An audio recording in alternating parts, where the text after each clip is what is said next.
İdman, tapmacalar, ünsiyyət. Tədqiqatçılar yaşlı insanların demensiyadan xilas olmaq üçün bunlardan istifadə etməli olduqları qənaətinə gəlib. Bəzi tədqiqatlarda diqqət fiziki aktivliyə yönəlib.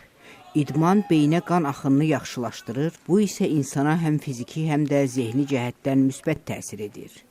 Digər tədqiqatlarda isə diqqət əqli fəaliyyətə yönəlib.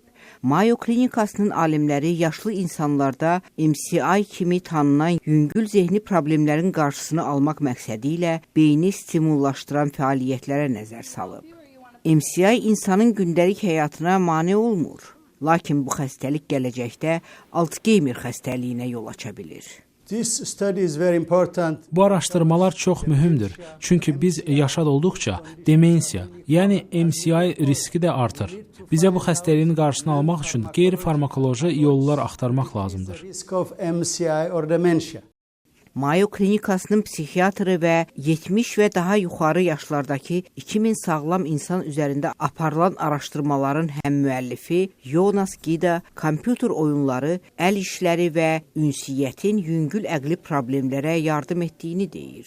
Alimlər bu kimi fəaliyyətlərin hətta həyatın sonunda belə insanları demensiyadan xilas etdiyini deyir. Onların yalnız 15%-ində MCI qeydə alınıb. Əqli fəaliyyət gündəlik məcburi iş olmamalıdır. Hətta 2-3 dəfə beyin idmanı xəstəlik riskini azalda bilər.